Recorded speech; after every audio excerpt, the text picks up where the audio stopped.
అందరికీ నమస్తే అండి. ఎలా ఉన్నారు? ఇదేంటో గుర్తుందా? చిన్నప్పుడు అమ్మమ్మ, నానమ్మ చేత్తో మనం తినేవాళ్ళం కదా. అదేనండి బాబు గోధుమ పిండి అట్లు.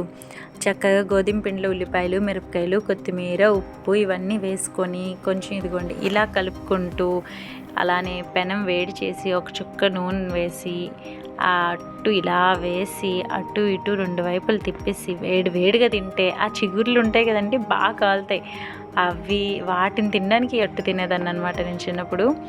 చాలా బాగుంటుంది. మరి మీలో ఎంతమంది అట్టు తిన్నారో ఒకసారి కామెంట్ చేయండి. ఇప్పుడు కూడా తినే అలవాటు నాలా ఉంటే మాత్రం ఒక లైక్ చేసి సబ్స్క్రైబ్ చేసుకోండి. Thank you. టేస్ట్ మాత్రం అదిరిపోయింది. వేడిగా తింటే చాలా బాగుంటుందండి. చూసారా? Thank you.